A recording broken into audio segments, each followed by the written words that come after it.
Most of this listening audience, viewing audience, is not in a state of apathy. You guys do care about what's going on. The problem is you need to convert that care into right action, into courage and right action by putting your voices out there publicly and not being afraid. Make the people who are claiming authority as real afraid. Okay?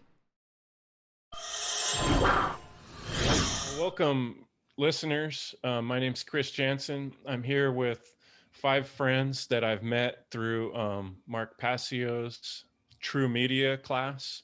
These are all graduates, and we're excited to keep moving forward in our pursuit of teaching natural law and talking about principles and morals, objective truth.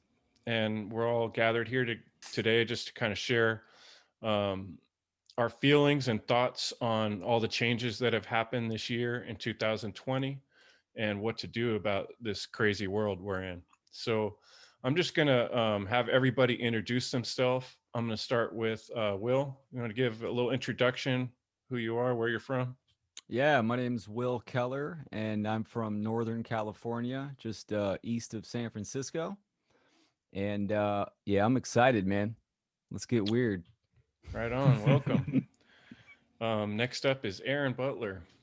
How's it going, everybody? I'm a Northern California guy myself. I moved up to Northeastern Washington a few years ago, trying to maybe escape the madness. I don't think that it worked very well, but now I'm up here and trying to grow and spread the truth. And here we are. I'm glad to be here with you, gentlemen. Thanks for showing up and doing it. Right on. Likewise. Yeah, the madness is everywhere. All right, Philip. That's right. That's right. So, yeah, my name's Phil. I'm stationed in Fort Worth, Texas. And yeah, I'm a student of many things, and I'm just here to serve truth. Right on. Thanks for joining us. How about you, Lawrence? You. Thanks for having me. Lawrence Wasson. I'm currently living in near Detroit, Michigan. I've been living here for almost 2 years now. I've kind of lived all over the place. My journey took me all over the United States, but I ended up in Michigan, and I'm just here with my partner, doing my best to promote truth and love and freedom, and just doing everything I can to take care of myself and others. Glad to be here. I'm glad you're here too, man. And that's basically what we all have to do is take care of each other and try to take care of the situation also. Want to introduce yourself, Eddie? Yes, good to see you all. Eddie LeBron. One good thing that came out of this crazy year, 2020, was getting to meet all of you and Mark's media course. And I'm about 55 miles north of New York City. And I did 32 years in law enforcement. Interesting. So there's a lot to talk about. Yeah. Awesome. Can't wait to hear more about that. And it looks like we got William Adams here. You got audio, William? Maybe not. Anyway, we'll let him jump in when he's ready. So let's kind of just go in that same order, and when you're done, Will, then Aaron can jump in, and then Phil. We'll just kind of go in the same order we just did, and we'll talk a little bit about how things have changed for us personally and what we've seen in our, where we live. I did say my name's Chris Jansen, but I live in Northern California as well. And I moved from Santa Rosa to the Sacramento area, partly because of the drastic changes, when the masking came on board in Santa Rosa.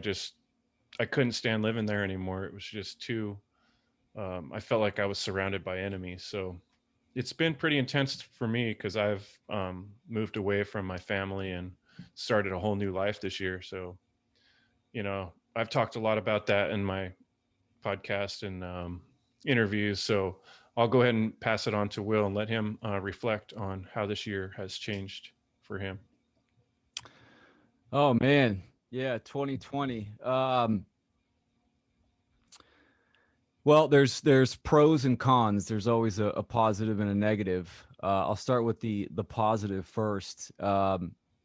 This is a pretty much, it's exactly what Aquarius is, the energy, right? It's all about technology and communication and networking. So the positive for me is forming relationships within the network of natural law community, truth community, and collaborating with great minds, and you know, launching a podcast, video podcast, got a presentation series coming up. So it really motivated and put the fire under my ass, which is good. And then the negative, of course, is just, you know, understanding that we're in a very shitty situation, and it's on everyone's doorstep now, right? A lot of people could just brush it off and, you know, oh, it doesn't affect me, or I don't want to think about that. But now everybody's, you know, right in the mix of it. So you got family and friends,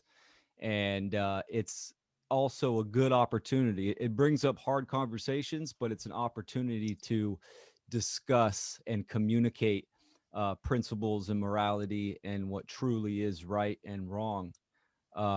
So yeah, it's been an interesting ride. So I'm ready to turn that corner and see what's next. I'll go the other way around. I'll do the negative impact and then say how it's actually been good for me. A lot of it for me is just, it's really cool to see. Well, it is a mixture. You can't, I can't bring it both ways, but or I can't say it's all one big bad thing, because I think it's amazing that a lot of people, especially me, I'm after joining that class, learning about technology, and now it seems like by the end of this year, everything has, like, all of people's podcasts, everyone's work is all going, you know, remote, and it's all being done online. And you can see there's a shift going on where everyone, all the big names are just starting, it's all going to be excuse me, I'm a little nervous, so I No haven't done problem, man. much recording. But a big thing for me, I've taken it super hard because I'm naturally kind of like, I've been just more depressive, and it's at everyone's front door right now. And um, it seems like you know, everywhere you go, it's all, everything's being sanitized, everything's being cleaned, and you're being shamed for not wearing a mask. And it's like, for me personally, I want to stay home. I'm like a hermit. I don't like going out to places where it's like there's all that, you know, you look at someone the wrong way or do something wrong, and it's like you're being totally ostracized. But uh anyways, I'll let someone else go. Right on.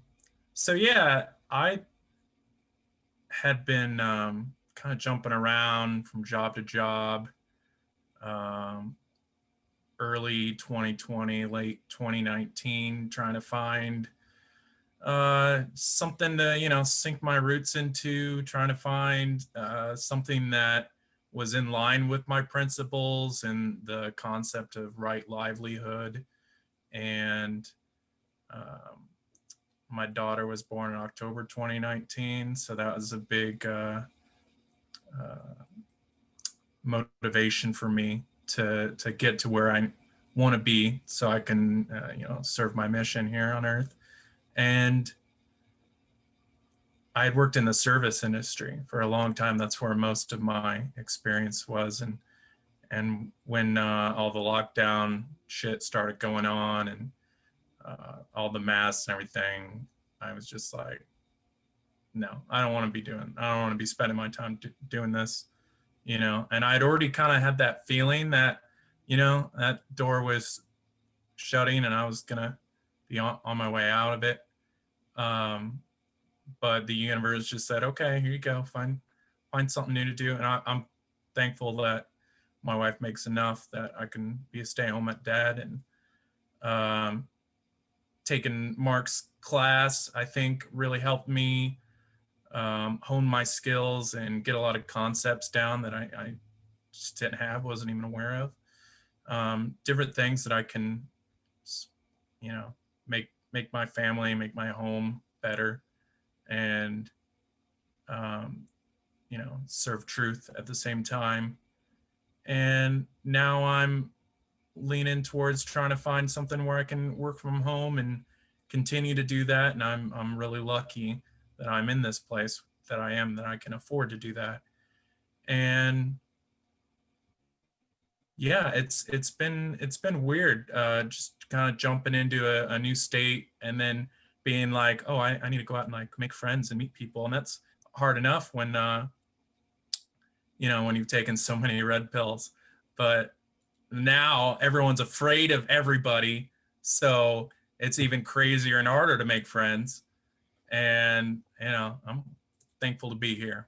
I'll just say that. Right on. All right. So for me, I lived in Michigan for about, I want to say, 8 or 9 months before all this happened. And right in the beginning of this, my partner and I just got a house together. And to be completely honest, when this thing hit, I got so depressed. I mean, it was like, it wasn't like so bad to where I was like crippled and like I couldn't speak, but it was pretty rough. I have always been, for the past like 4 years, been, you know, on the conspiracy train and been, you know, understanding the control system and, you know, tracking it and everything else and taking care of myself and all of it, the healing process. And when this hit, it was just like, oh wait, it's actually happening. You know, like I've been, you know, I've known that they've been behind the scenes, the control system, how they operate and stuff, but then this thing hits and it's just like they actually have this much control over the population. They actually have this much pull, and for that to be a thing for me was really hard. So like Will said, it really lit a fire under my ass. I went through like a really rough month or two, and then I started to transmute that energy. And I was taking Mark's course, and I just started transmuting that energy and creating a website and just starting to record myself to talk and just listen to myself and listen to my videos and edit my videos and go through that whole process. And I'm just like, this is the time. This is it. This is my calling right here. There's no more time to wait. There's no more time to sit back and watch this play out, which was useful for me. And I do stress that with people is like, you need to take as long as you need to take to absorb the knowledge and go through that purging process on your own. You know, I would say don't rush out and go try to help people, because you got to help yourself enough to be able to actually help people. You know, you got to go through that process. And but anyways, it's really lit a fire under my ass and got me going. And so that's kind of the negative and the positive combined right there. And I've reached heights that I've never grown so fast in a year since I've opened my eyes. So 2020 has been a incredibly powerful year for me, and I'm so thankful that this is happening. As terrible as it is, it's a huge wake up call, and it's really taught me that like just the power of manifestation, the power that we have to manifest our own reality, and just what infinite spirit or whatever you want to call it will do, the lengths that it will go to and the suffering that it will bring to get us to open our eyes. And those lengths are infinite. I mean, you know, we'll do whatever it takes to get us to open our eyes, and we're really seeing that unfold right now. So yeah, that's really all I got for it right now. Yeah. All right. You want to go next, Eddie? Yes. You can hear me okay? Yes. Okay. So Will made a good point how this, the pain, the nonsense and everything has been laid at everyone's doorstep. We've all been affected by it to some degree. Lawrence makes some good points about that spiritual journey, and we all have to go through it in our own way. My journey goes back, and it probably begins with 9/11, but it actually goes back to when I was very little and hearing about the JFK assassination. But I've spoken to a couple of people that I'm close to, and I can honestly say I expected something like this. This did not surprise me. I was following it to some degree in January and February, the COVID psyop, as I call it. And by March 15th, coincidentally, the Ides of March, I saw a couple of things. Federal Reserve made a particular statement. And then I saw things develop within about a week and a half, very quickly. Then I saw the coordinated effort, establishment media worldwide with the war footing and new normal and everything else that followed. And by late March and definitely by early April, my assessment was done. I said, this is it. This is a psyop. And it's big, it's massive, it's gonna impact on every facet of human life. And it's a big one, and it's a big one that they're gonna carry for who knows how long. But it's all about the journey. You do your best, find your tribe, and just take one step at a time. Yep. And they're tricky steps these days. William, I'm glad you joined us. Let's check your audio. Can we hear you all right? Can you hear me? Yeah, great. Why don't you, in the beginning, we all kind of introduced ourselves and said where we're from. And then we're all just talking a little bit about how 2020 and the events have hit us personally. So why don't you go ahead and introduce yourself? Thanks.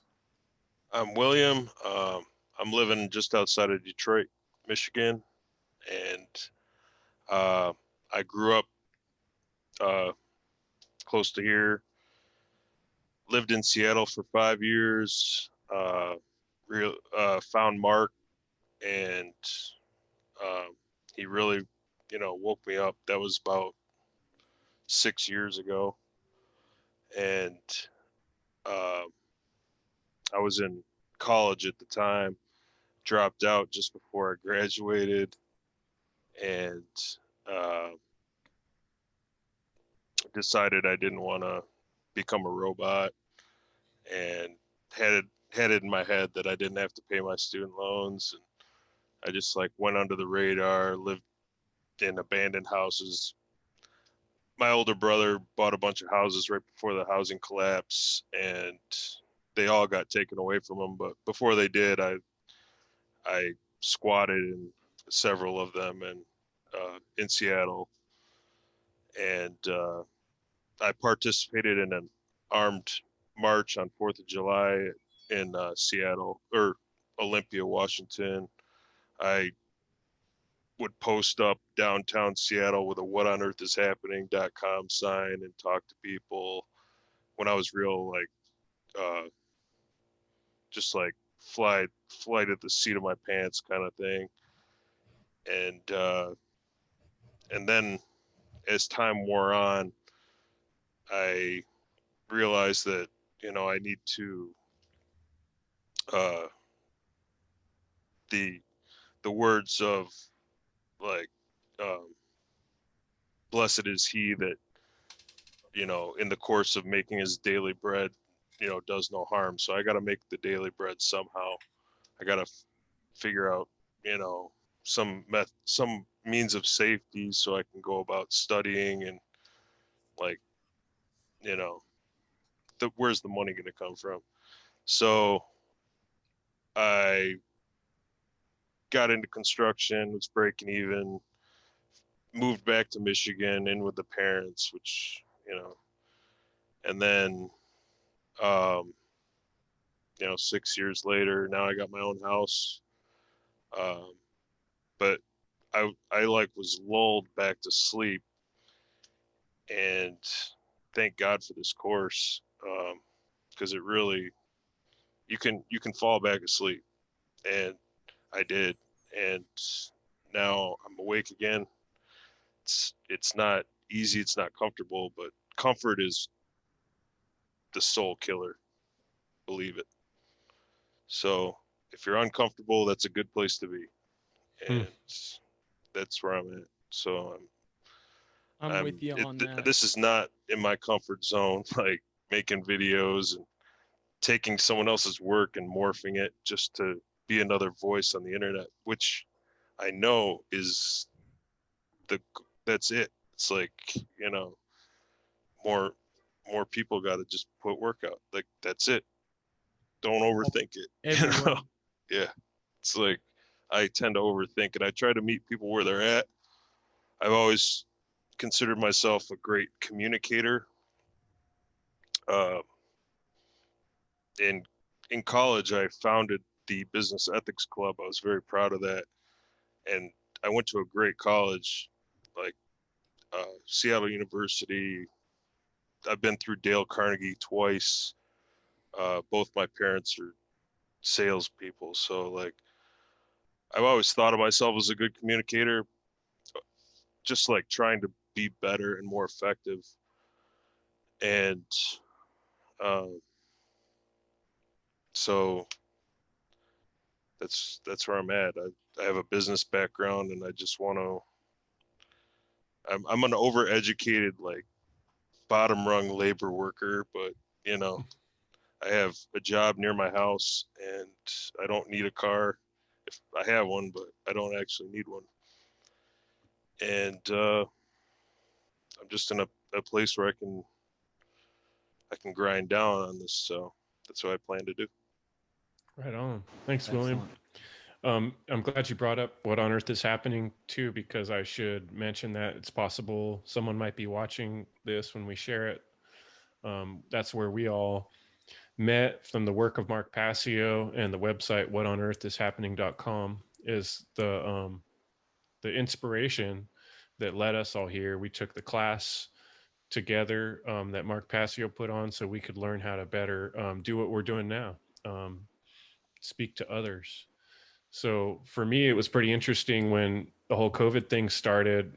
I had been finally, kind of like William said, I went through a period of time where I kind of felt like, I'm not going to say I totally fell back asleep, but I got pretty frustrated the first go around when I tried to make a podcast and wasn't able to reach as many people as I would have liked to.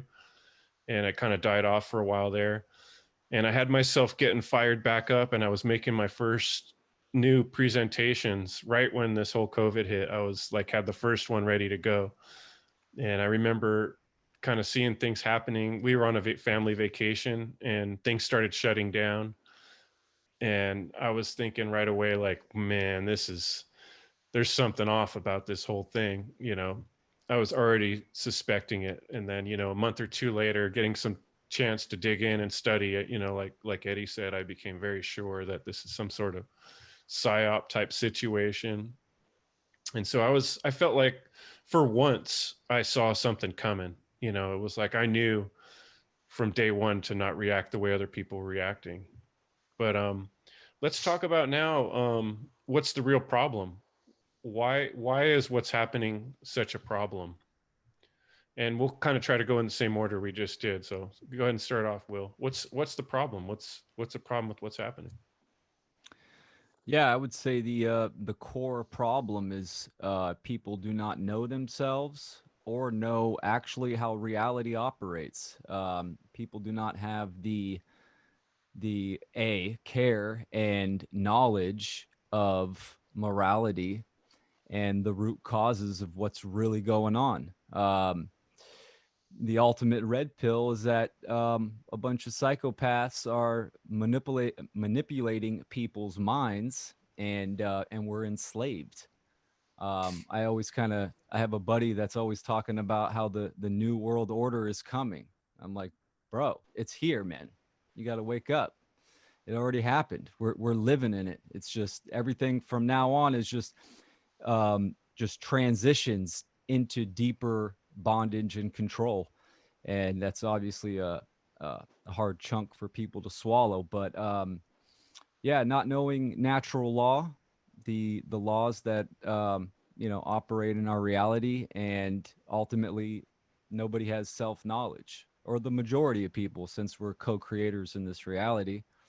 um so yeah, I would say the root of the issue is ignorance of the self. So, and ultimately what it is people's disconnect with spirit and with God. So, I mean, you call it nature, the all. um I have no problem with God. So people don't, they've been disconnected from that. So they don't see themselves as significant, or what change can they do. And a lot of people are stuck in that unconscious feedback loop, just that perpetual cycle of unconscious behaviors. So they're on autopilot, hence they're robots, they're zombies. um but I think with we're well into the new age, and that is a shift in consciousness, the shift in the energies that are affecting this reality. So right now we're in the transitional stage of the new system. Pisces is water. That's maritime law. That's the operations of control of how um, man's law operates. And now we're going into the full digital era, the air element of Aquarius, so cashless, internet, all that. So it's fascinating. But yeah, I would say that the root of the problem is ignorance of truth. I would agree with that one. And you said at the beginning, it's all about knowing yourself. And when you don't know yourself, you don't know God. When you don't know God, you don't know yourself. And it's that when you know yourself and know the things that are going on around you, you can, there's correspondence between what's going on with our minds and what's manifesting out in the world. And I think a huge one is that, you know, all of the things that are going on, people are all curling in from just the effect, but we're not realizing that we're the ones causing it, and we're the ones that have ignored all the information up to this point, to where the disease, you know, I'm an EMT guy by trade, and that's kind of what I was doing before, when all of this hit. And when it was still in China, they called it, like, I can't remember what it was, undefined or undefined pneumonia, I think is what they were calling it at the time in China early on. And I was working on the ambulance, and I was letting my medics know ahead, saying, hey, this stuff is probably going to come here. And no one listened, right? So by the time it got there, I was like, we're underprepared. I didn't know anything about the pandemic yet. All I knew was that, it's some type of, something that got out. Essentially, that's what I assumed, because they've always talked about the pandemic. They've always said it's coming, prepare for a pandemic. But it's like all of our ignorance, our collective ignorance, has just built up, and now it's finally, I think, 2020, it's starting to trickle out. And this is just the beginning of something probably much darker, or much worse off. And I think now is the time, like you said, there's a fire lit under our ass. And I think a lot of people here, we got kicked in the ass, and we're like, hey, like, get into high gear. That's why I'm here with you. This is probably going to be the first thing that I have with my face on it that goes out. I just did some filming earlier, and I was in the middle of editing that. So I'd like to thank you guys for just being supportive. It's really cool to be here.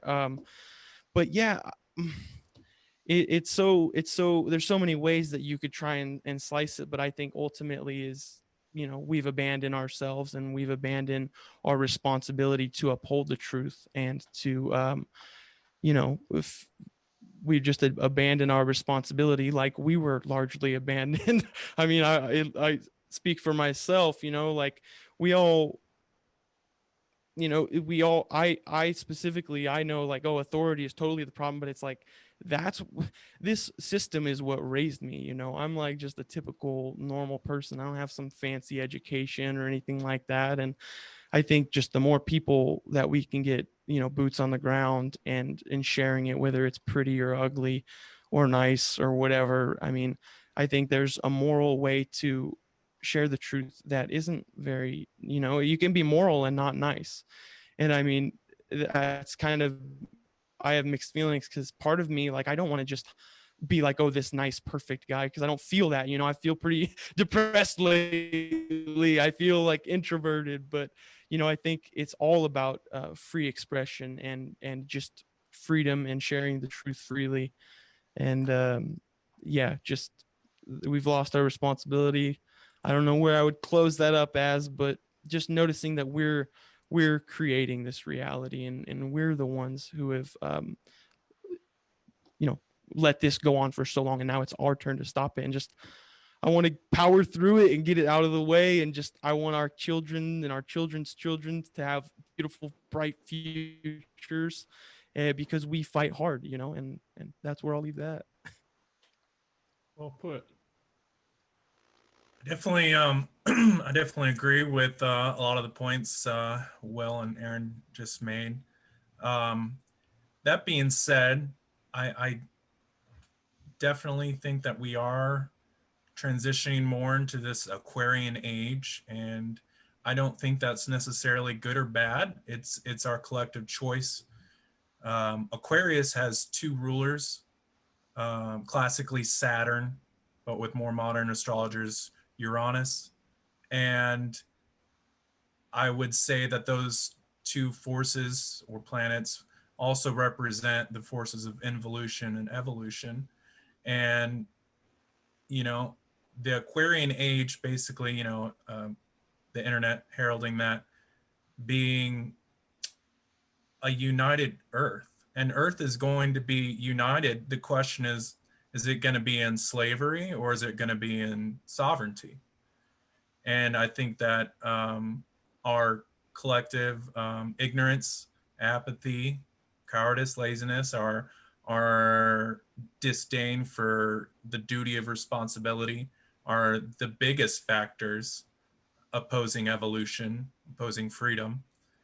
And, you know, the fact that people are by and large manipulated by psychopaths. I think we've been really conditioned to live in a sympathetic state, you know, as in like your parasympathetic nervous system and your sympathetic nervous system.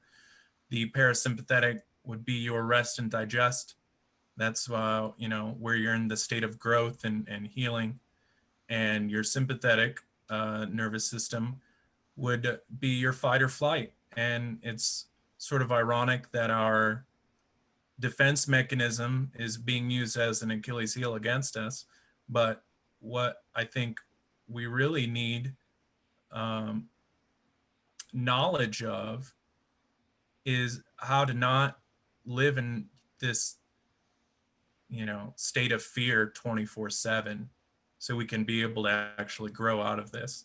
And knowledge is what's going to do it. Knowledge is what's going to put it out there. And then, you know, the actions of as many people as we can get, you know, on the wire, on the deliverance, the issuance of this knowledge.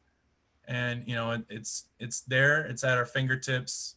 We have the technology, and it's just a matter of will. So that's where I am on that. Nice. Yes, some really good points, really great points all of you have brought up. I thought a lot about this, and I could talk about this forever, but I think the root cause of all of what's happening right now is thinking in terms of separation. And I feel like even with, I mean, obviously the knowledge of natural law, if we don't have the knowledge of natural law, we don't know how reality works. But even if we did have the knowledge of natural law, if it's only a concept we're not actually living in alignment with, if it's just an image that we've attached to ourselves, and what really good is it? I mean, it's gonna help somewhat, but if an individual still thinks, they're separate from other people, they're separate from life in general, it's only going to get you so far. So the root cause, the root problem we're facing is that we think we are separate from our thoughts, which is the ultimate, separation. Because if you think you're separate from your thoughts, then you're separate from everything, because everything is just, the outcome or the outgrowth of our thoughts. It's the outgrowth of the mind. So, to really live in this solution here is to understand our interconnectedness to all things, and to understand that there's nothing that there's nothing that comes to us that we did not bring to ourselves. And I hear individuals who will say, I bring my experiences to myself. I get it, but they still like victimize themselves. They still say, but it's the psychopaths, it's this, it's that. And yes, there's a control system. Yes, there's the dark occult. It exists. It's evil. It's evil in the sense of duality. That's only one level of reality, though. But anyways, I think a lot of us get stuck and caught up in the duality, and we forget that we're non-dual beings in the experience of duality. And so I'm not only speaking about the aggregate of humanity or the collective, I'm speaking about individuals in the truth community as well. They put out so much information daily. They want us to feed all these narratives. They want us to feed all these, they're always laying down these breadcrumbs. And I think a lot of us are picking them up without knowing that we are actually taking part in the creation of the very things that we're trying to expose. It's like this double-edged sword. It's this self-fulfilling prophecy, because if I don't have that level of awareness to look at that news article or look at that video or watch that, whatever, that podcast, or that, that person exposing Dark Winter and whatever else, if I don't have that awareness, I start acting as if it's already happened, because my subconscious mind, it thinks everything's truth. It's just like, it gives you whatever you're thinking. It gives you, if I believe that, I'm impoverished, but it's going to give you that.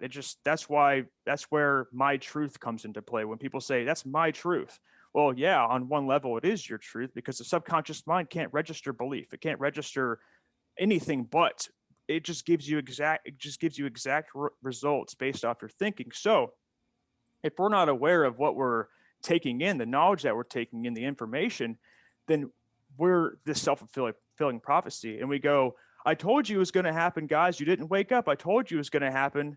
But it's very likely that we're the ones who created it in the first place, And so I think a lot of us in the truth community are being played in that way, because we haven't developed the awareness to stay in that step back, that place where we're just kind of the watcher, the observer, And so like it's the middle way, it's the middle path where we're in this experience of duality, but we are non-dual. You see, it's this paradox, and we're simultaneously non-dual while we're experiencing duality.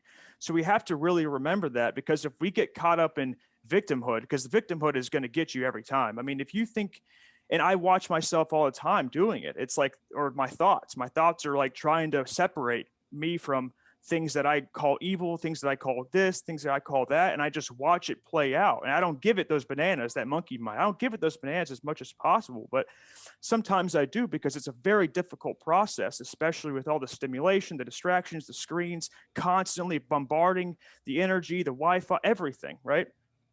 So doing our best to just watch and see and observe what they're trying to get us to do, even us, and we think we got it figured out. We think we got this because we have all this knowledge, we have all this understanding, but knowledge will only get you so far. And if you're attached to concepts and knowledge, what good is your knowledge if you're not living the knowledge? Because we are knowledge. We are the knowledge. There's not some knowledge that exists outside of us. There's nothing that exists outside of us, really. And this isn't solipsism, no.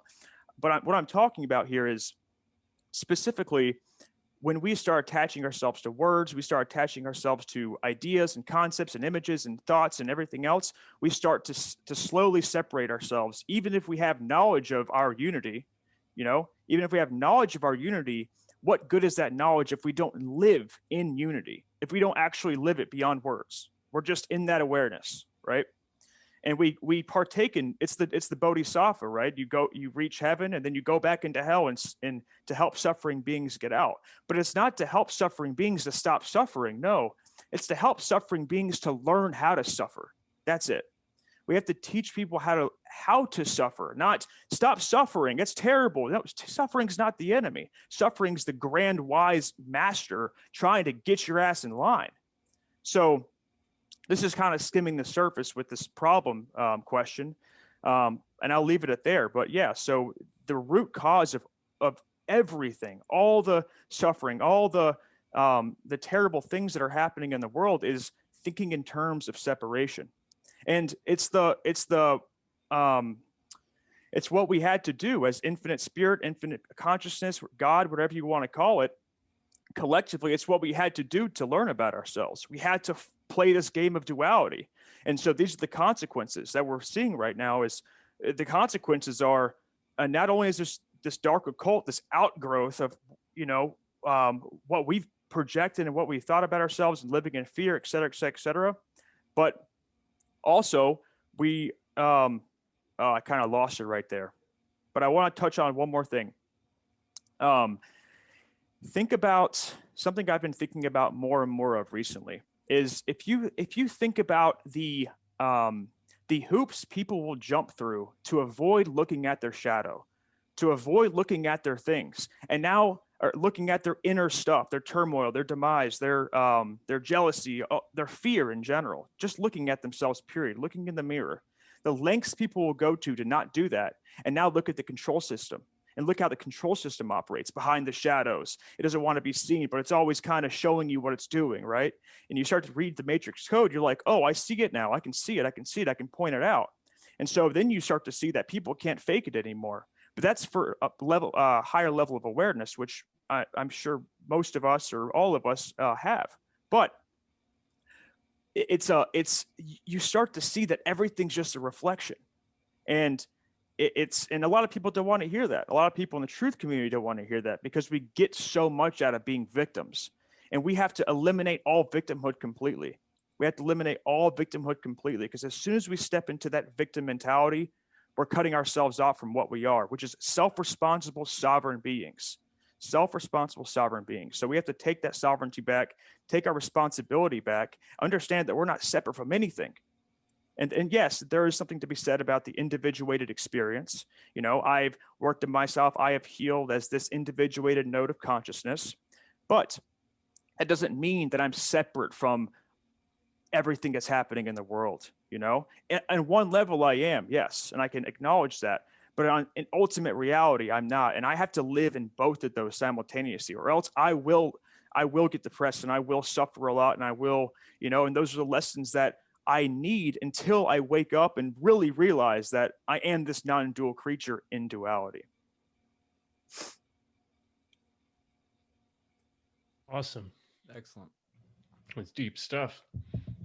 Okay, Eddie, what do you got? Very deep. Great words by everyone. And great thoughts there by Lawrence. Incredible. I normally start approaching so many of these issues from the practical within the physical realm, and then I go into try to go within myself. And so much of what Lawrence mentioned there is really incredible and on point. And this is why, and he mentions being played by the truth community and having little breadcrumbs and being distracted and all that. And that's definitely out there. And I've seen that for a good period of time, even before 2020 came along. This is why on this journey, as you learn, and for me, it goes back a number of years.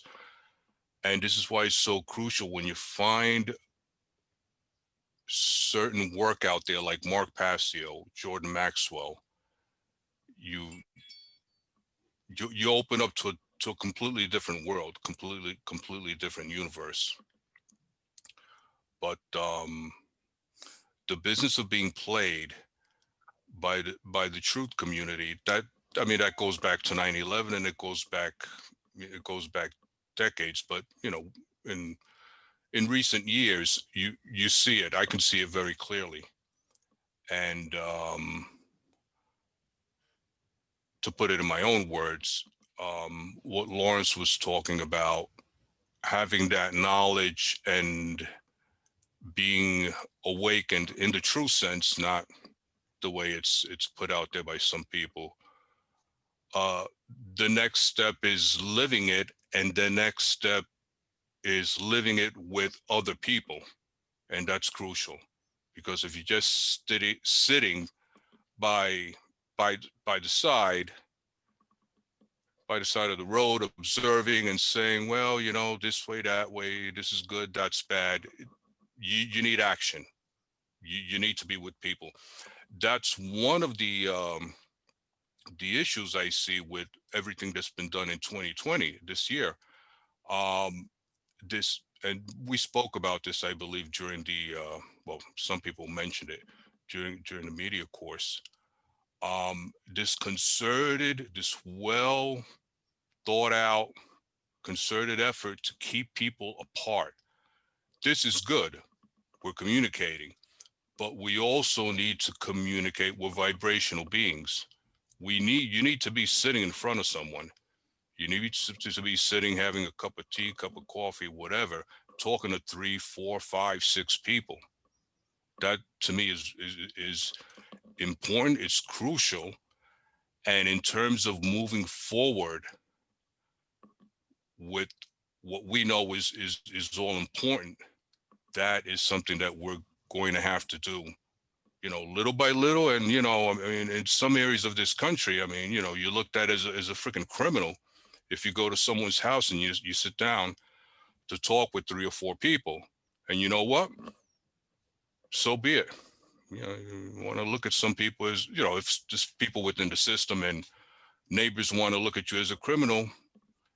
And if you live in that type of neighborhood, that type of environment, then do what you have to do. I mean, we see what's going on with the gym over in Belmar, New Jersey, and and so many examples. But I also mentioned to someone not too long ago, as this situation continues, you're going to see people, small groups of people, starting to just step away and say, hey, you know what? I'm going to go live what I have to live. And they may not be at our level. I'm not looking to knock anyone, but some people, everybody, the veils are lifted in varying degrees, and people wake up in different ways. And I see already in some people, they're saying, this is a bit much. And these are people that are invested in the system. They do everything that has to be done. They work and even in government agencies and elsewhere, and they pay their taxes and they're doing the right thing. But they're seeing that, oh my gosh, this is really, really, these lockdowns,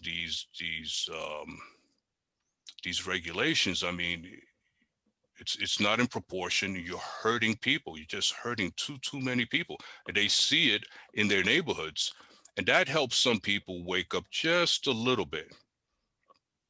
But in the future, whether it's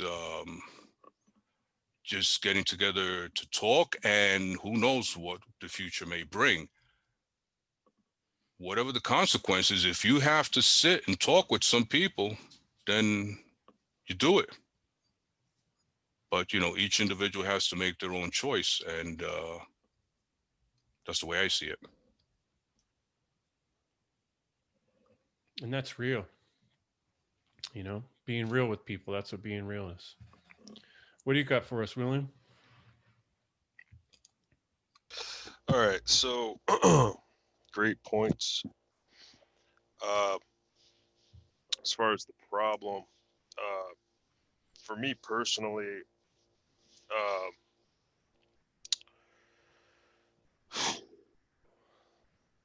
I think the problem is overall. Um, Someone that's helped me immensely in the recent past is Jesse Lee Peterson. I don't know if anyone's ever heard of him. He's very controversial. He's got a talk radio show. He he's got a nonprofit organization, but what he keeps saying, I think it's in the Bible. Of ourselves we can know nothing, and of ourselves we can do nothing. Meaning without the Spirit. So Jordan Maxwell, I don't know if you guys are keeping up with him.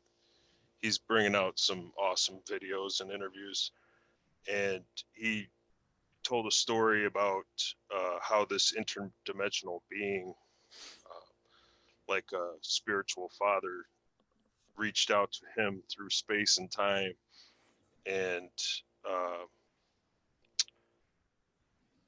basically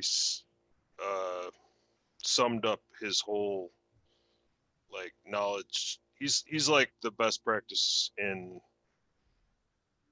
doing research. You know, he's 60 years. He's been in a library since he was a young boy, always questioning, always learning.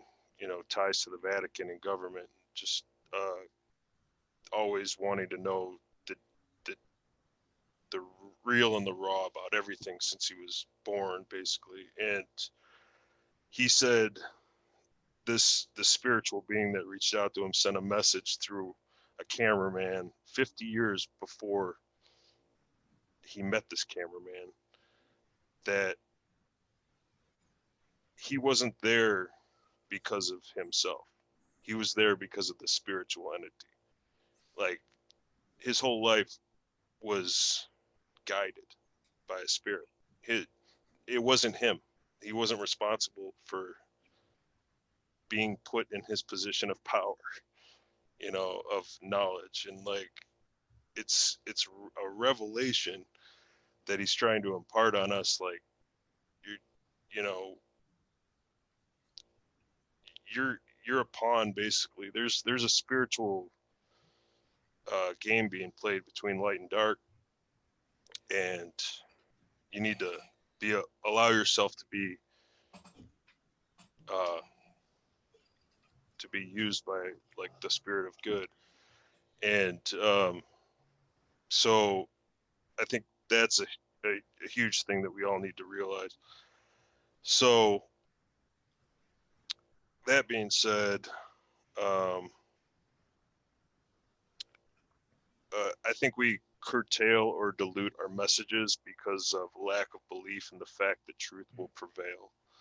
And um, as Mark says, be bold and mighty forces will come to your aid. Uh, that low self-esteem will snowball and people just won't listen to your message. You know, your body language will spell out exactly why they don't need to be listening to you, you know, because you don't really believe what you're saying in the first place. And you're changing your message just to meet them when you don't know what the hell could switch on their brain. You don't know. So say the truth, say it bluntly and unapologetically. And I I'm guilty of not doing that myself, but I know I need to do that in the future. And the human voice is the most powerful force in creation, as Mark said. Um, so I think that's it. You know, just we need to. There's a method that Jesse Lee Peterson he calls it a silent prayer, and I think it's crucial. It's categorically important if you want to meet with the spirit. Is uh, you know, choose. He says right when you wake up and right before you go to bed, do a silent prayer. You sit down, quiet, and just observe everything. Eyes closed, you know, 10 minutes, 30 minutes, whatever you want. But what it does is it slows you down as he says, so truth can catch up with you. And it is so true. Like, you'll just change, you know. You will be changed by the Spirit in a way that you want to be changed. And you need to be changed. And like, as he says, of ourselves we can do nothing, meaning you can't change yourself. You've never done anything. And I know this flies in the face of Mark Passio, but he says you have no free will. And I kind of believe that, because, you know, you can only really change when you're changed by the Spirit. It's a very personal thing, but highly suggest the silent prayer, and it'll calm you down. It'll allow you to think clearly and not be triggered. You can hold conversations with people that have violently different viewpoints, and you'll have just fathoms deep patience. You know, it's not being triggered is like the key to communicating in this world. And the trick is having truth on your side, slowing down so truth can catch up to you. That's what I have to say. Right. Thanks, William. And, you know, I guess that in a way ties into what I was thinking a lot about is, you know, the age old know thyself, and to build this confidence in ourselves. What I've noticed in myself, and it's being like a microscope, you know, put on this problem of lack of self-confidence and this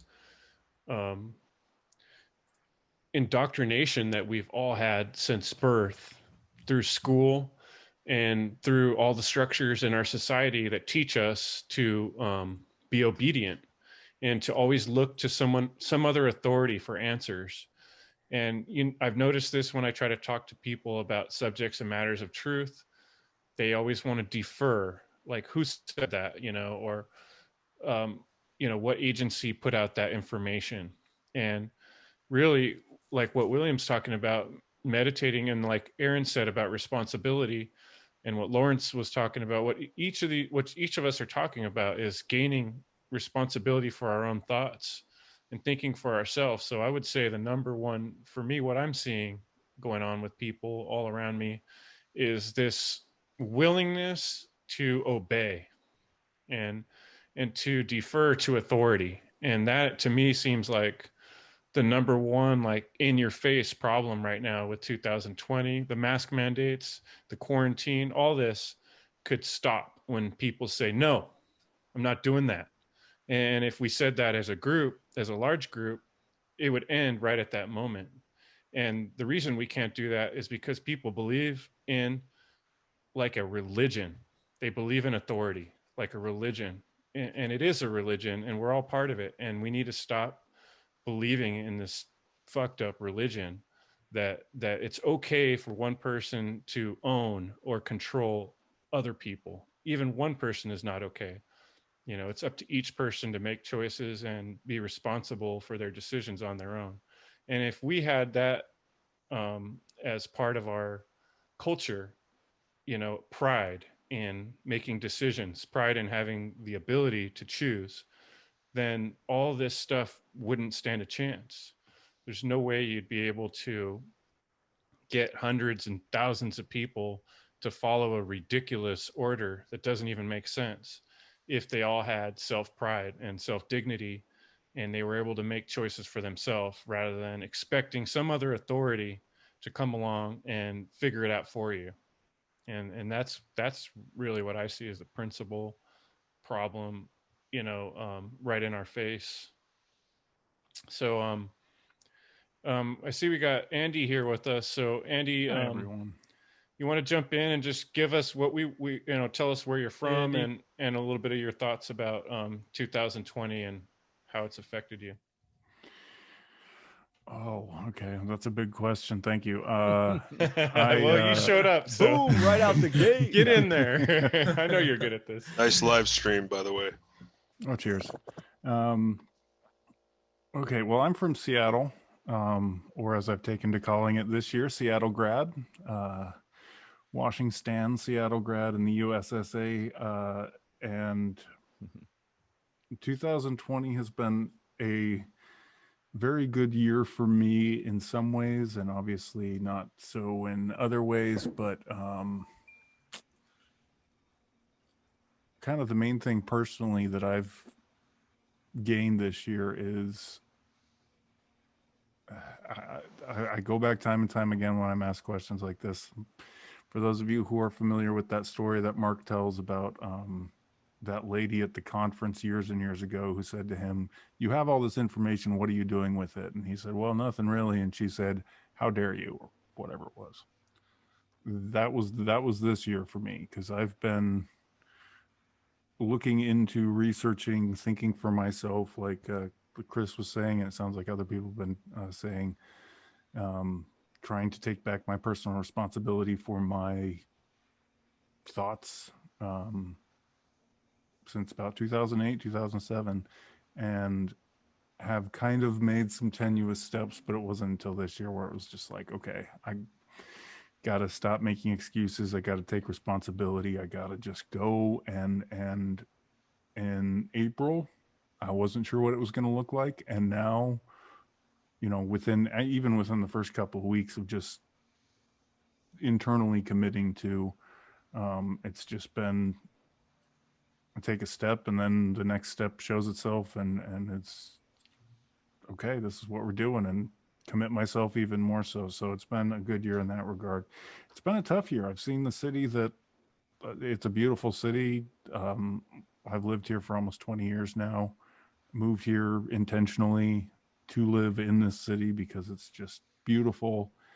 And I've just seen it go from kind of starting to crumble at the seams now to it's just widespread ignorance writ large. And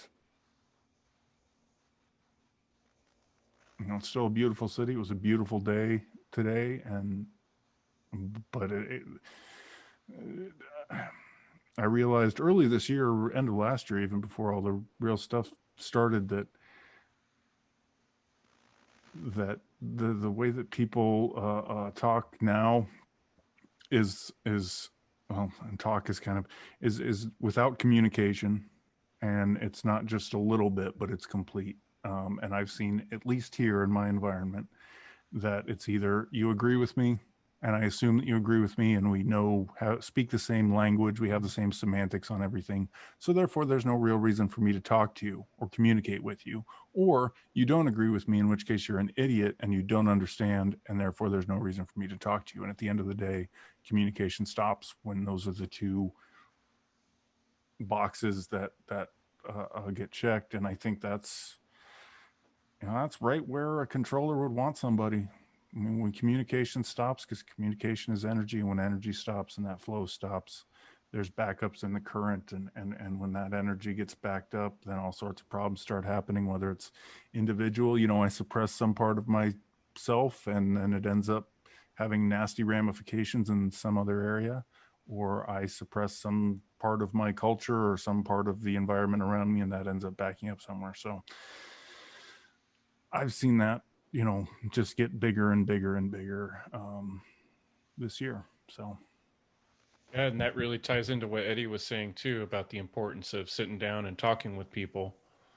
And that's big. I mean, that's kind of what we're doing here. We're talking with each other, and we're opening the door to people who might be listening to this to talk. So, what I'd like to do with the remaining time we got left here is to go around one more time and just kind of everybody closing thoughts, and let's talk about hope.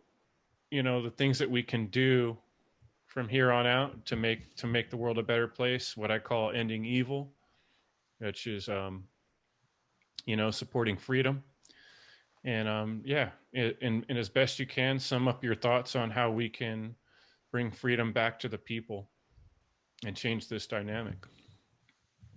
You want to start us off, Will? Yeah. Be the seeker. Constantly seek truth and speak truth. That's kind of my motto that I live by. We're the time that we're in now, regardless if you're doing it, you're going to feel the pressure of the internal makeup, your internal foundation. So doing the shadow work, looking at the darkness inside you, the uncomfortable aspects of your personality, of your life and your mind. If you're not sorting those out and working with those, it's going to get really hard and really rough for people. So I always recommend using the psychological triforce is what I call it: meditation, contemplation or introspection, and imagination, using those three. And it's a good time to think about potential situations that are going to come up, and what's going to be your move, because ultimately we're in the time of action. Um, and doing the shadow work is action as well. And then, transmuting that into external rhetoric and talking about what's going on and talking about truth. So people are either going to do it or they're not. And it's a good time to talk about solutions and get this out here. So it's great. When the government or the mainstream tells you to do something, you can bet your ass that you're going to want to do the opposite. Stay inside, don't communicate with people, suffocate yourself. Obviously the opposite will be true for sure. So people getting together like this, getting on these calls, these meetings, meeting up with people in your local area. Chris and I have been doing that for a little bit. It's phenomenal. The energy that is involved with that will really motivate you, and just keep it going. So yeah, it's time. Anybody who wants to get into talking about this stuff, the best thing to do is just say fuck it and do it. If it makes you uncomfortable, do it. That'll just work you in and warm you up real nice. So, because it's gonna get very uncomfortable for people for sure. So, be the seeker, seek truth, speak truth. Speak truth and be truth. That's good. I think that there's so many ways that you could just the simplest thing that I think someone could do is that the floodgates have been opened for just garbage information. So take the time for yourself, like William was saying, take that time to reflect, get a little bit of solitude in your life, and cut off all of the bad parts of your diet. And it's not about food. We all know that. Diet is about the thoughts that you entertain, the emotions that you entertain. And getting yourself grounded is just the first step. And if you know the truth and you know that you're not in an environment where you can be yourself, especially for me, I have been an EMT and a firefighter, and hanging out with those guys, they're sadly, I wish it was a little different, but a lot of them are in an environment where you're it's an order following environment, and there's tears, and you don't speak out and you can't speak out. But the best thing that you can do is just realize that that's the truth is all you have, and that's the only thing that makes that can help any situation is truth. Ultimately, I'm going to die, we're all going to die. The only thing you can pass on is truth. How much truth did you contribute to, or how many lies did you contribute to in our life? And I think that just recognizing that now is the opportunity, now is the chance. And before we let all of this quickening happen, and time is just going to go faster from here on out. Time's going to speed up. Time's going to speed up and speed up and speed up until we're all going to be, getting pushed into a box, and we're gonna be like, oh, well, I didn't really do much, or I didn't really take the time to look at myself and find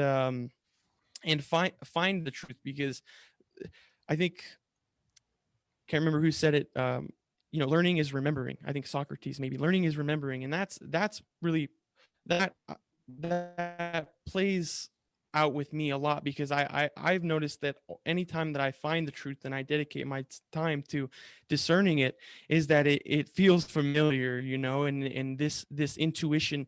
A lot of times people, when they talk about the truth, we get caught up on like facts and details and information, but a lot of the things that I found out, a lot of the ways that I found out the truth is by following my intuition and ending up in a situation where I don't even remember what led me to that. You know, it was keeping true to that inner self, and that self-respect, that you have the ability and you are powerful, and you can find the truth can be known. And just take a little bit of time before things get ready, because or before things get worse, because it's only coming. It's only coming faster and harder. And so take the small amount of time left that we have to clean up your mental thoughts, and then, you know, take in that information, take in the truth, read a book. Where's the shirt? read an effing book. And that's it, you know. Feel powerful, have confidence, like what William was saying. You know, confidence is just so immeasurable, and when we're sharing the truth, we can't sugarcoat it anymore. There's no time.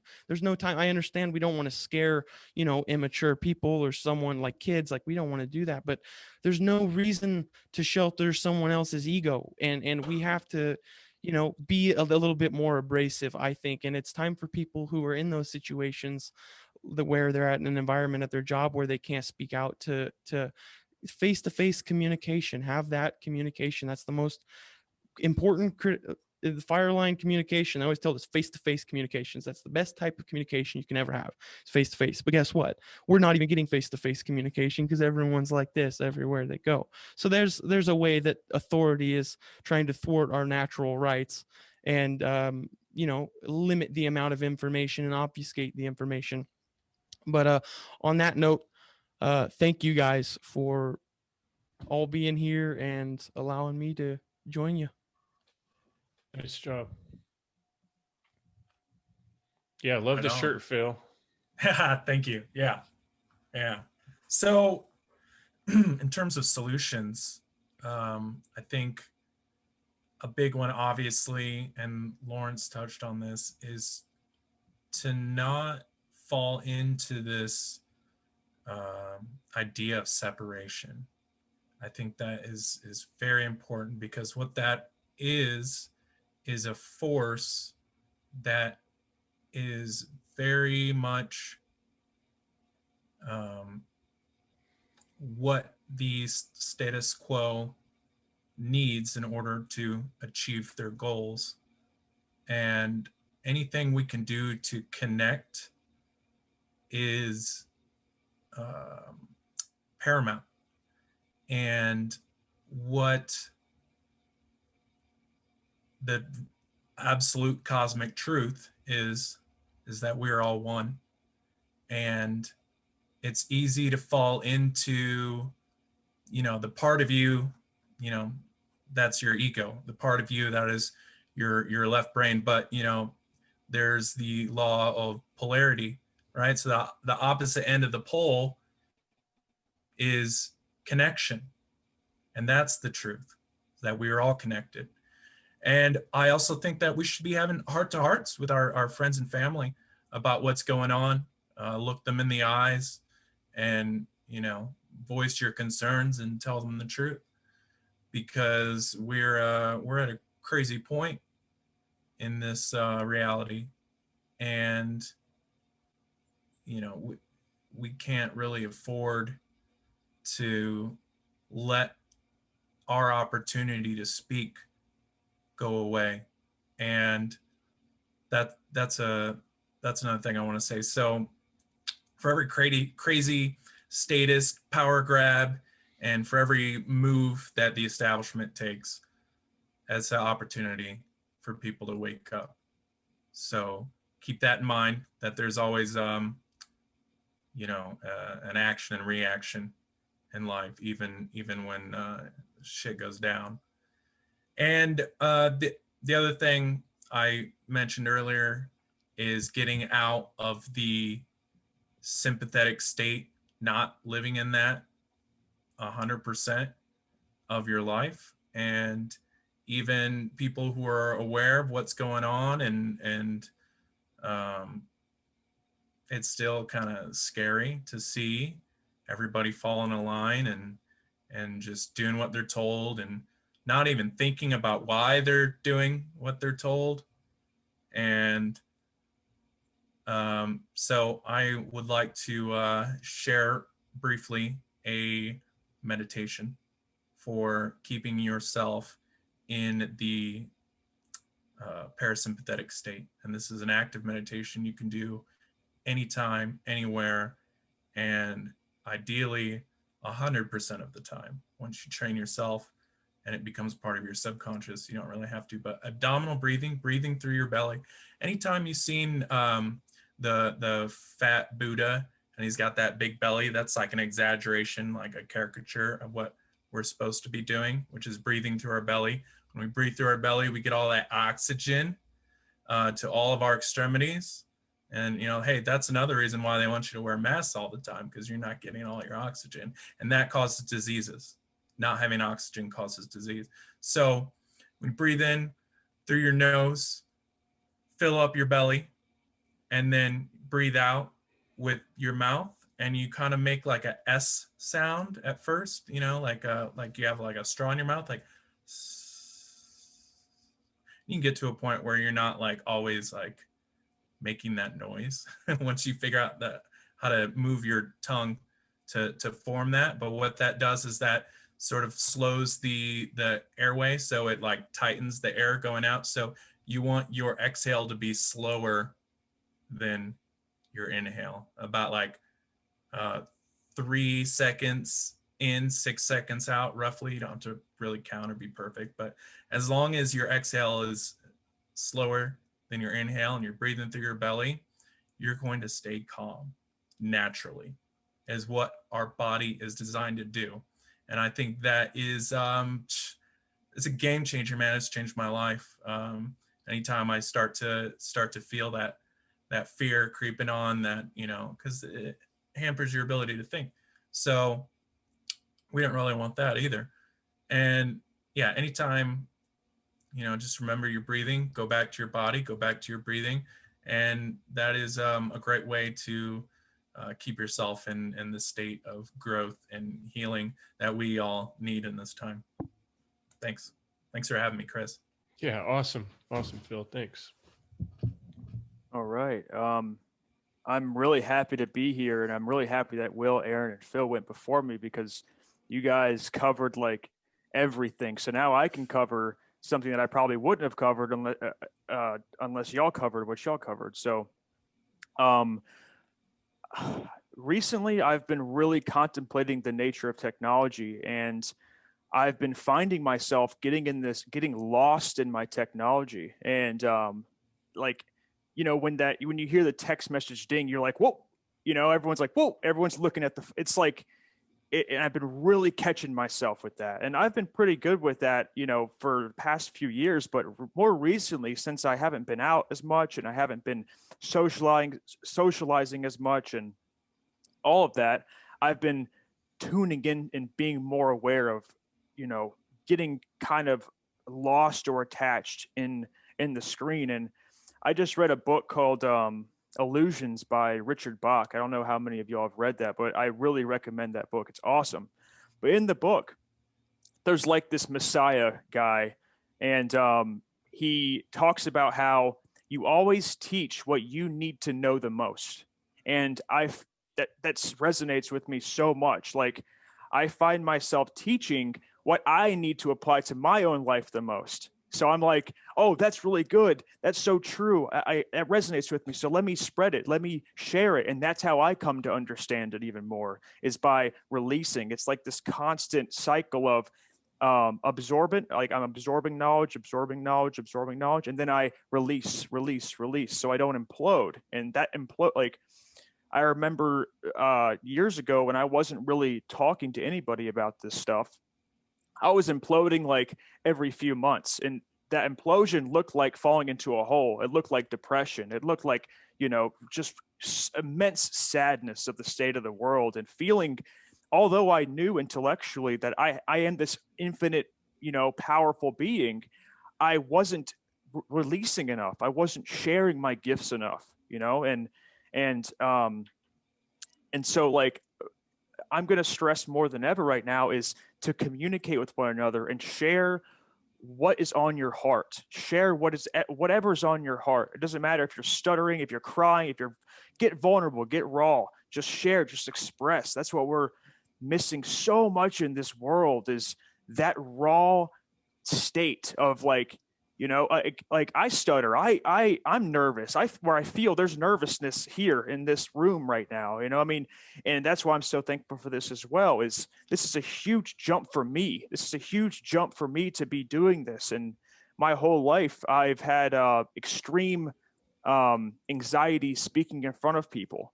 But I knew when this all happened, I'm like, I have to get over that. Like yesterday, I got to get over that. And the only way I could get over it is just start doing it. And so I encourage anybody watching this to just start doing it. And whatever that looks like for you, you are here for somebody. There's always somebody for somebody, not just in romantic relationship wise. I'm talking about in general. You're here, you're a gift to somebody. And so allow somebody to hear your voice, because there is, like, we are all here for specific reasons, and we all have this specific purpose. And we can say, well, we don't have a purpose. We're just here to live. And I agree with that as well. It's this paradox again, but it's like, we have to just start. We have to just start something. If that means journaling, that means just talking to your partner about the thoughts that you've been having about how fucked up the world is, or this conspiracy or that, and just allowing that ball to start rolling. And just don't stop. Don't stop, no matter what. Just don't stop, no matter how hard it is, no matter how much you're crying, no matter how painful it is, and how much your family rejects you, or if you lose your house, you lose your kids. Fuck it. Keep going. Keep going. Just do it, because it all works out in the end. And like, it always works out, no matter what. It just does. And you talked about freedom, and it's like I'm not teaching people how to be free. I'm teaching people that you are freedom. Like, you are freedom. No one can take that away from you once we realize that I am freedom. How is someone going to take away something that I am? Not possible. It's only possible if you believe that we aren't free in the first place. If you believe that you are not free, then you're not free. That's again, that subconscious mind thing I was talking about. And so we have to understand that I am freedom, period. No matter what. And yes, externally, there is slavery, absolutely, because people are enslaved. They are enslaving themselves. And the external manifestation is enslavers, masters, rulers, tyrants. So understanding that, I am a free, infinite, expressive being here to express a certain something. And what is that something? This is the opportunity to tap into that and see what that something is, because we all have that something, and it all looks slightly different. We all have different variations of that something. No message is going to be the same. And if it is the exact same, then you're probably just regurgitating what somebody else is saying, and you need to be looking at that, and you need to be going past the concepts like I talked about earlier, because we all have a unique gift, a unique expression, a unique way to channel or to express this force that just flows out of you. So remove what doesn't belong. Let the purifying fires of hell to burn away what does not belong on top of you, what you are, infinite consciousness, infinite awareness. Allow yourself to express yourself. Go all the way. Don't stop. Keep going. We're all here for you. And your family, your true relatives on this planet, like us right here, you will attract them inevitably into your life, because that's just how it works. And you're never alone. You're never alone in your tears, in your sadness, in your remorse, in your depression. I share it. We all share it with one another, because we're all one. And that's all I have to say. Wow.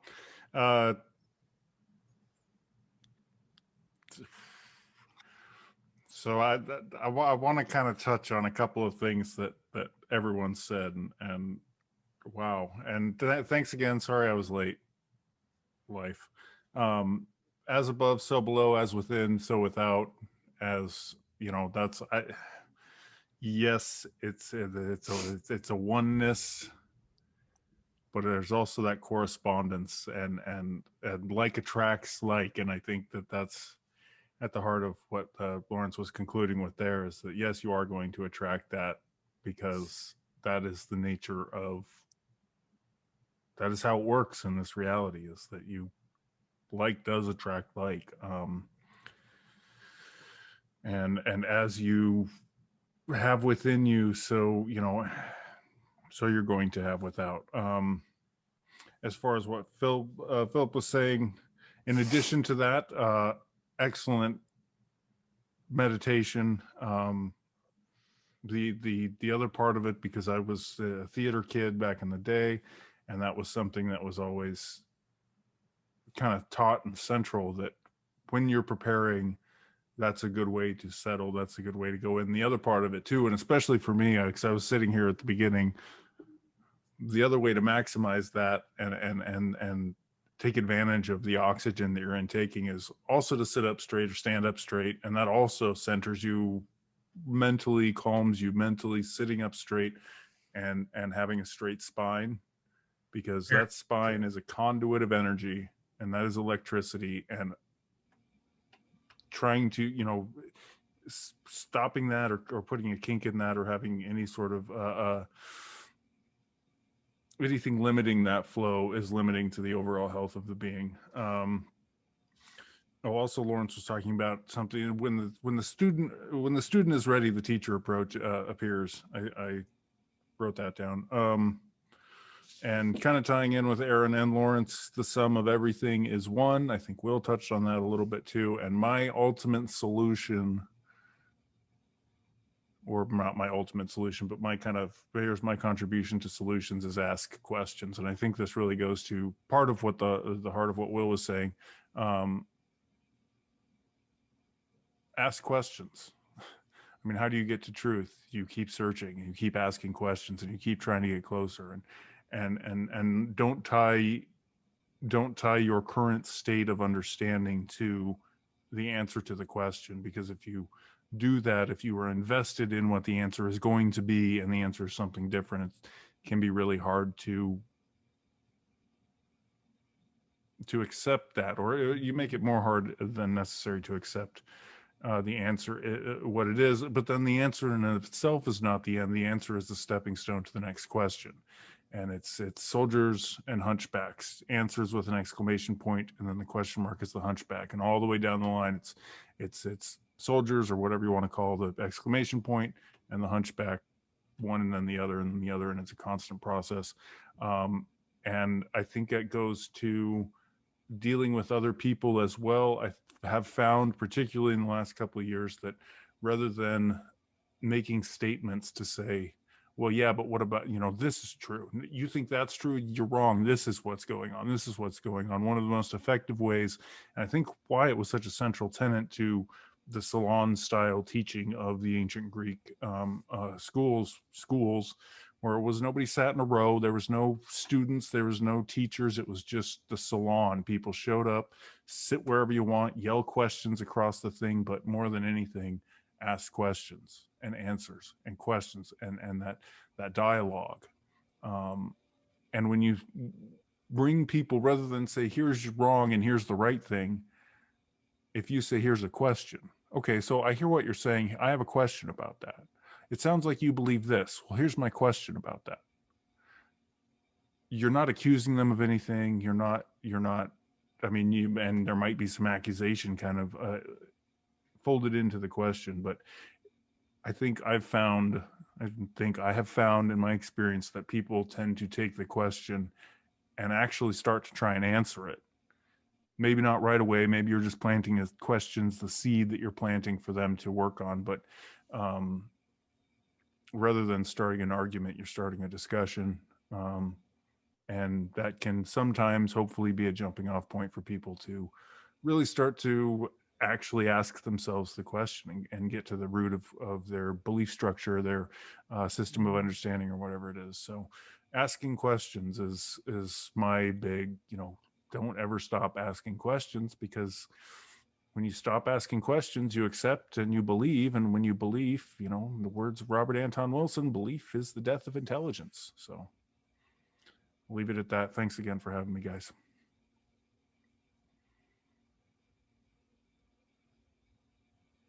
Forgot I was muted. Thanks, Andrew. Let's get some closing thoughts from Eddie, and then we'll go to William. Great thoughts, and I feel like we could sit around, have a couple of beers, and talk for about 6 hours. Yeah. But some great points from everyone, and sometimes the simplest truths and the simplest points are some of the best. And what Will said about seeking the truth, when you reach that point in your life, whenever it happens, and you have that internal fortitude to seek the truth, no matter how painful, uncomfortable, or whatever may happen, then that's what you have to do. If it's in you, just seek it. And what Lawrence was saying, a lot of great points, Lawrence. And one little thought to end on a little bit of a positive note. What if the way these clowns at the high level of the control system, the way they're pushing the envelope this year, but they've done this for decades and decades, but the way they're pushing it this year, do you wonder that maybe, just maybe, they're getting a little anxious or a little desperate? Just a thought. Something may be going on. Something to consider. I don't think so. Yeah. Final hands are being dealt. I wonder. They got no choice. I wonder. Well, blessings to you all, and thank you for having me. Everyone, it's been an honor to be in your company, and everything that was said was great. But to quote Jordan Maxwell, what does it have to do with basketball? I love Jordan Maxwell. What a Zen question. That's great. All right, so this is the last bar in the last town in the last state on the edge of the earth, and the world's flat. There's nowhere to go. Action cures fear, man. Scoreboard. Mark's winning. But, you know, it's like videos on the internet. That's it. Scoreboard. Talk's cheap. Don't get lost in your thoughts. Quiet yourself twice a day, and it'll help you immensely. That's all I got. That's awesome. And that's basically what I was thinking might make my last words very similar. Bravery and courage and willpower. You know, those are our tools to deal with this situation. Be brave, be courageous, and take the initiative. Get out there and do something. Get out there and talk to people, and don't be a coward. So I think that's a good spot to end it. I really appreciate you guys all showing up. I'm just amazed, and I can't wait to listen back and let it all sink in some more, because there's a lot of wisdom been shared here in the last hour and a half. So great meeting, and we'll have to do this again. Thanks, guys. Appreciate all you guys, man. Thanks for coming on. Thank you, Chris. Thank you, Thanks. Will. Have a great Good to evening. see you guys. Appreciate all it. of you. We got to do this All right. again. Yeah, Right on. absolutely. Sure. Thank you, Chris. Cheers. All right. Thank you so we'll be much, in guys. touch. Yeah, thanks. Thanks, all of you. See ya. Later. All right, guys. Have a good night.